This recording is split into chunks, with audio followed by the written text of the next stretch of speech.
حضرت ابو بکر صدیق. میں نے کہا یہ محبت کی جنگ ہوتی ہے نا. حضرت علی کے ایک بھائی تھے جناب عقیل. جناب عقیل وہ جب انہوں نے کلمہ پڑھا تو نبی پاک کے بڑا قریب رہنے لگے, اور میرے نبی کریم صلی اللہ علیہ وسلم بھی ان سے بڑا پیار کرتے. حضور فرماتے تیرا کلمہ پڑھنے کی مجھے ڈبل خوشی ہوئی ہے. یا رسول اللہ کس طرح؟ فرمایا ایک میرا تو صحابی بنا ہے, دوسرا تو میرا بھائی تھا مسلمان ہو گیا ہے. حضور بڑا پیار کرتے. اب یہ محبت جو ہوتی ہے نا اس میں دوڑ بھی لگتی ہے اور یہ بری نہیں ہوتی, یہ دوڑ بڑی اچھی ہوتی ہے. حضرت عقیل اب قریب رہنے لگے.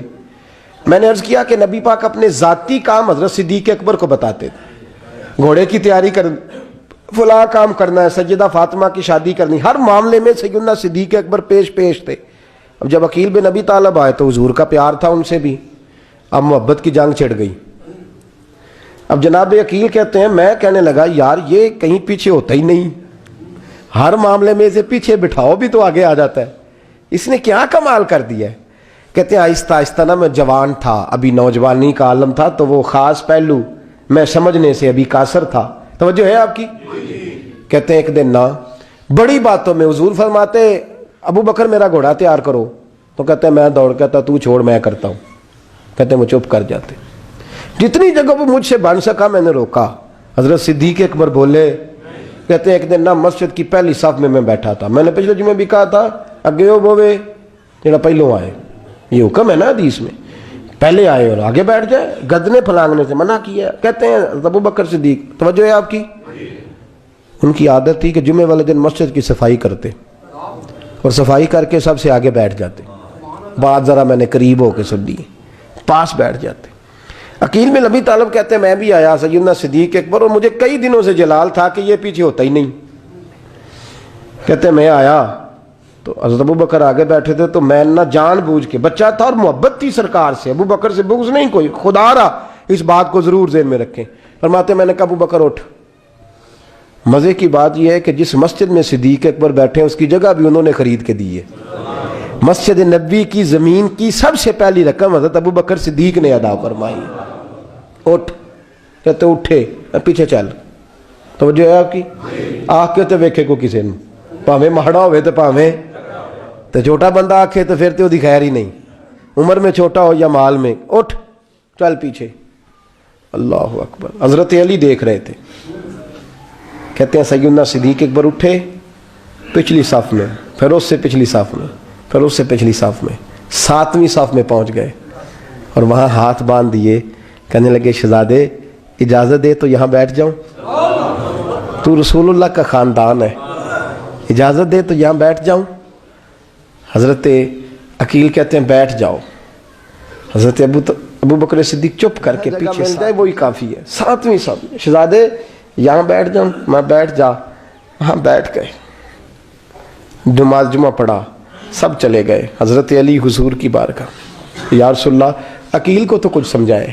حضور نے فرمایا کیا ہوا؟ کہ حضور اکثر ابو بکر صدیق سے یار جاتا ہے, آج بھی پہلی صف سے اٹھا کے 7ویں صف میں. شکایت تو حضرت عقیل کی لگ رہی ہے نا, اور حضور فرماتے علی تو عقیل کی چھوڑ, بتا ابو بکر نے کیا جواب دیا ہے. تو ابو بکر کی بتا, تو اس کی چھوڑ, تو اس کی, تو میرے دوست کی, میرے یار کی, میرے خلیل کی بتا. تو حضرت علی رو پڑے, کہنے لگے محبوبہ ابو بکر جیسا درد کہاں سے ڈھونڈ کے لائے. تو چپ کر کے 7ویں صف میں گیا اور اس نے کہا تو خون رسول ہے, تیری نسل پاک میں ہے بچہ بچہ نور, تو ہے نے نور تیرا سب گھران. چپ کر کے بیٹھ گئے. حضور نے فرمایا بلاؤ ابو بکر کو, عقیل کو بھی بلاؤ. دونوں آ گئے. حضور نے فرمایا ابو بکر جمعے میں کیا ہوا ہے؟ عرض کی حضور کچھ بھی نہیں. حضور نے فرمایا تجھے کسی نے صاحب سے اٹھایا؟ کہا نہیں یا رسول اللہ نہیں. آپ کو کس نے بتایا؟ حضور کیا؟ فرمایا نہیں میں نے سنا ہے کہ تجھے عقیل نے. کہا حضور وہ شہزادے آئے تھے, انہوں نے یار اتنا جذبہ دنیا کہاں سے ڈھونڈ کے لائے گی. بلے شاہ اوتھے ککھ نہیں بچدا جتھے عشق نے لایا ڈھیرا. کہا حضور یار یہ لفظ تاریخ میں ڈھونڈو گے تو نہیں ملے گے. میرے ابو بکر صدیق کیا فرماتے ہیں؟ کہا حضور وہ نسل رسول کا شہزادہ ہے نا, اس نے ابو بکر کو 7ویں صف میں ابو بکر کا بیٹھنا پسند کیا تو ابو بکر راضی ہے. حضور اس نے یہاں بیٹھنا پسند کیا, تیری نسل پاک میں بچہ بچہ نور, تو ہے نے نور تیرا. اور کہا حضور وہ خاندان ہے, میں خادم ہوں, فرق تو ہے نا. تو وہ خاندان ہے، میں خادم ہوں۔ میرے رسول کریم صلی اللہ علیہ وسلم نے بلایا جناب عقیل کو، ڈانٹا نہیں، محبت فرمائی۔ سرکار نے فرمایا عقیل بیٹے بیٹھ جا، میں تجھے سمجھاؤں۔ پھر حضور نے بات چھیڑی، فرمایا تجھے پتہ ہے میرا ابو بکر کون ہے؟ عرض کی حضور میں، فرمایا نہیں سن، مکے میں سارا مکہ میرا دشمن تھا، یہ میری تنائیوں کا دوست تھا۔ فرمایا لوگ تلواریں لے کے آتے تھے مجھے مارنے، اور اس کی تلوار اٹھتی تھی، کہتا تھا پہلے میں مروں گا پھر کوئی مصطفیٰ تک جائے۔ تجھے پتہ ہے یہ کون ہے؟ حضرت ابو بکر صدیق ہاتھ باندھے، حضور میں نوکر ہوں یا رسول اللہ، میں نے کوئی شکایت ہی نہیں کی۔ فرمایا عقیل یار ادھر بیٹھ بیٹھے، میں تجھے بتاؤں۔ کہا لوگ مجھے شیب ابی طالب میں قید کر آئے تھے، میری بیٹیاں پتے کھا کے گزارا کرتی تھی، یہ ابو بکر تھا پورے مکے میں جو ظلم سہ سہ کے میرے تک غلہ اور اناج لے کے آتا تھا۔ فرمایا عقیل ادھر آ، میں تجھے بتاؤں، تیرا خاندان تیرا قبیلہ سوائے مولا علی شیر خدا کے، فرمایا وہ سب لوگ میرے ساتھ پیار کرتے تھے، ہمارے اوپر انہوں نے مکے کی زمین تنگ کر دی۔ فرمایا میں مکے سے نکلا تھا، ابو بکر کی بیٹی غار ثور میں کھانا پکا کے لاتی تھی، اس کا بچہ بکریوں کا دودھ لے کے آتا تھا۔ فرمایا یہ جان پہ کھیل کے میری نگرانی کرتا تھا۔ فرمایا تجھے پتہ ہے جس جگہ تو بیٹھا ہوا ہے نا، یہ مسجد کی زمین بھی ابو بکر صدیق نے خرید کے دی۔ حضرت سیدنا عقیل یا رسول اللہ غلطی، حضرت ابو بکر کہتے ہیں حضور واللہ و رسول و منو، میرے اوپر اللہ رسول کے احسان ہے۔ آخری لفظ میرے حبیب نے کہے، حضور نے فرمایا عقیل میرے پاس جس کے بھی پیسے آتے ہیں میں بیگانے سمجھ کے خرچ کرتا ہوں، میں کہتا ہوں فلانے کے ہیں، وہ پوچھے گا کہاں لگے، لیکن ابو بکر کے پیسے آتے ہیں تو میں اپنے سمجھ کے خرچ کرتا ہوں۔ اور میرے رسول کریم صلی اللہ علیہ وسلم نے فرمایا میرے ساتھ جس نے نیکی کی میں نے بدلہ چکا دیا ہے، ابو بکر کا میں نے بدلہ دیا ہی نہیں۔ قیامت کے دن جب سب جنت میں جانے لگیں گے تو میں اس کا بازو تھام کے اللہ کی بارگاہ میں لے جاؤں اور میں کہوں گا یا اللہ میرے مولا، کلمہ پڑھنے سے لے کر غار تک، غار سے بدر تک، بدر سے احد، حنین، خندق، تبوک اور مزار تک، یا اللہ اس کی بڑی نیکیاں ہیں، اسے تو ہی بدلا عطا فرما۔ میرے دوستو یہ رنگ حضرت سیدنا صدیق اکبر، بس وہ اقبال نے کہا کہ صدیق کے لیے ہے خدا کا رسول اور اس سے آگے پیچھے کچھ نہیں۔ یہ جو ماننے کا انداز ہے نا، یہ دیکھیے نا، حضرت ابو بکر صدیق، بڑی دفعہ آپ نے بات سنی ہے لیکن اس بات کی لذت بڑی شاندار ہے۔ حضرت عمر نے طبیب بلایا ہے ابو بکر کو دکھانے کے لیے ملک شام، پہلے مانتے نہیں تھے، مولا علی کی سفارش ڈالی، پھر دونوں لے کے آئے، سیدنا علی المرتضیٰ بیٹھے ہیں، حضرت عمر بیٹھے ہیں، کہتے ہیں طبیب کو چیک کرو، ملک شام کا بڑا ڈاکٹر ہے۔ چیک کر لیا تو ڈاکٹر کہنے لگا کوئی مرض نہیں، کوئی تکلیف نہیں، کمزوری بڑی ہے، کمزوری بڑی ہے، ان سے پوچھے انہیں کیا مرض ہے۔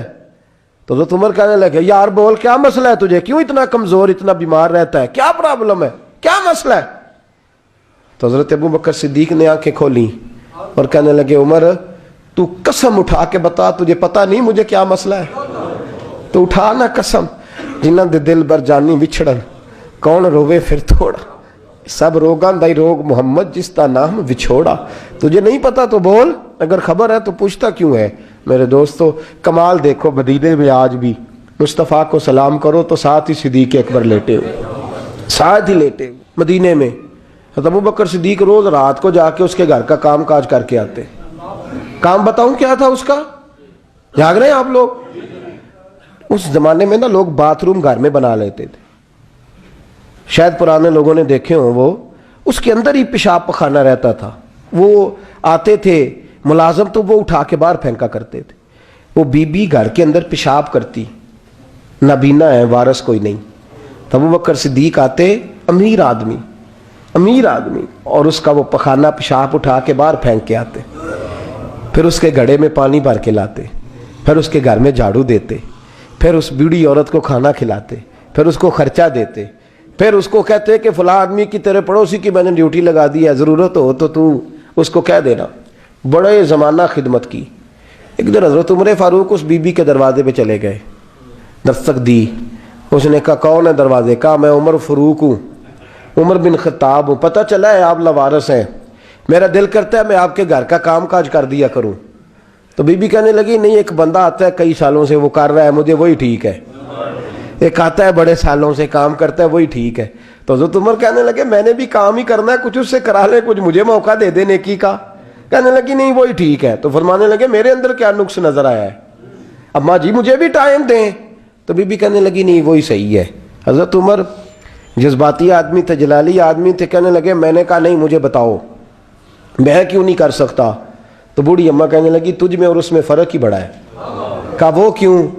کہنے لگے اتنے سال ہو گئے اسے آتے ہوئے، اتنے سال، تو پہلے دن آیا ہے اور آتے کہہ رہا ہے میں عمر بن خطاب ہوں، اپنا نام بتا رہا ہے، سالوں ہو گئے میں روز پوچھتی ہوں تیرا نام کیا ہے، وہ بتاتا ہی نہیں۔ وہ کہتا ہے اماں میں کام صحیح کرتا ہوں تو نام کو چھوڑو، نام بتا کے کیا کرنا ہے۔ فرمایا یہ تھوڑا فرق ہے، اس نے اتنے سالوں میں نام نہیں بتایا اور تو پہلے دن ہی آگے کہہ رہا عمر بن خطاب ہوں، تو ابا جی کا بھی نام بتا رہا ہے، میں نے نہیں کام کرانا، مجھے وہی صحیح ہے۔ نام نہیں بتاتا، نوکری پوری کر جاتا ہے۔ حضرت سیدنا عمر فاروق فرماتے ہیں میں تہجد کے وقت جھاڑیوں میں چھپ کے بیٹھ گیا، کہتے ہیں مسجد نبی سے وہ شخص نکلا، چہرے پہ نقاب، پیروں سے ننگا، اور میں نے اس شخص کو خرامہ خرامہ اس بوڑھی عورت کے گھر کے قریب جاتے دیکھا۔ تو پیچھے سے جا کے میں نے کہا او مسافر چہرہ تو دکھا۔ تو کہتے ہیں چہرہ اٹھایا تو ابو بکر صدیق تھے، صدیق اکبر تھے۔ حضرت عمر فاروق فرماتے ہیں میں نے کہا تو جوتی کو اتار کے آتا ہے؟ تو کہنے لگے جوتی سے جب چلتا ہوں تو پیروں میں آواز پیدا ہوتی ہے جوتے کی وجہ سے، پڑوسیوں کو تکلیف دینے کا مقصد تو کوئی نہیں نا۔ اور فرمایا جب جوتوں سے آواز پیدا ہوگی تو گلی محلے والے پوچھیں گے ابو بکر کدھر جا رہا ہے، تو میں نیکی کسی کو بتانا نہیں چاہتا۔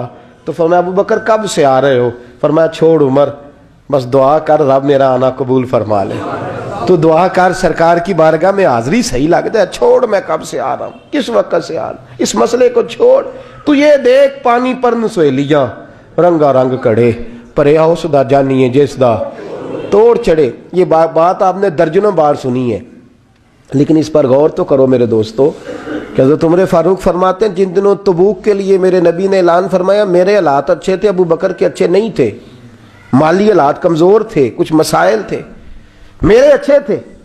میری سرکار نے اعلان فرمایا کہ پیسے دو، فرماتے ہیں چونکہ میرے حالات بھی اچھے تھے تو میں نے کہا اس دفعہ پہلا نمبر میرا ہی ہوگا۔ فرماتے ہیں آدھا مال گھر کا، یہ بھی بڑی دلیری ہے۔ کتنا؟ بولیے اتنے تے سی ابے نو نہیں دس دے ساڑھے کو پیسے کنے نے، کہتے ابا جی مانگنا لین، والد صاحب کو نہیں بتاتے، ہماری جیب بکھری ہوتی ہے، ایسے ہی نانا کو مانگی نہ لے۔ آدھا مال حضرت عمر فاروق فرماتے ہیں آدھا مال میں نے بانٹ کے حضور کی بارگاہ میں، اور ساتھ میرا ارادہ ہے کہ ابو بکر آج میں نہیں تجھے آگے گزرنے دیتا۔ فرماتے ہیں مال پیش کیا، تھوڑی دیر گزری تو ابو بکر بھی آ گئے، اور منظر کیا ہے؟ کہتے ہیں انہوں نے قمیض پہنی ہوئی ہے بوریے کی، سر پہ ٹوپی کوئی نہیں، پیروں میں جوتا کوئی نہیں، سر میں ٹوپی کوئی نہیں، پیروں میں جوتا کوئی نہیں۔ کہتے ہیں ابو بکر صدیق آئے، سب کا مال آیا، مصطفیٰ کی بھی اتنی توجہ نہیں تھی، پر جب ابو بکر آئے تو میں نے مصطفیٰ کریم کے انداز بھی بدلے ہوئے دیکھے، اس شخص کے آنے پر بدلے ہوئے دیکھے۔ فرماتے ہیں میرے رسول پاک کے سامنے ہر چیز ابو بکر نے قدموں میں ڈھیر کر دی، اور ڈھیر کر کے نا چیزیں رکھ کے تو فٹافٹ پچھلی سائڈ پہ، کسی کو پتہ نہ چل جائے، پچھلی سائڈ پہ حضور کے۔ تو حضور نے فرمایا ابو بکر سامنے آنا، گھر کیا چھوڑ کے آیا ہے؟ فرمایا ہر چیز، پیچھے بیٹھ گئے۔ تو محبوب نے بازو تھام کے آگے کیا، فرمایا کیا چھوڑ کے آیا گھر؟ یہ اس بات پہ بات آپ نے پہلے بھی سنی ہے، لیکن ان لفظوں پہ غور کرو۔ ابو بکر نے یہ نہیں کہا حضور کچھ بھی نہیں میں سارا کچھ لے، یہ لفظ کہا ہی نہیں۔ اللہ کرے ہمیں اس عقیدے کو سمجھیں، اس نظریے کو۔ یہ ترمذی اور مشکات دونوں میں یہ لفظ موجود ہے۔ یہ نہیں کہا حضور کچھ بھی نہیں سارا کچھ لے آیا ہوں، یہ نہیں فرمایا۔ حضور نے فرمایا ابو بکر کیا چھوڑ کے آئے ہو گھر؟ توجہ ہے آپ کی؟ لفظ دیکھیں، کہا ما ابقیت اللہ و رسولہ، یا رسول اللہ گھر میں خدا کو بھی چھوڑ آیا ہوں، محمد مصطفیٰ کو بھی چھوڑ آیا ہوں۔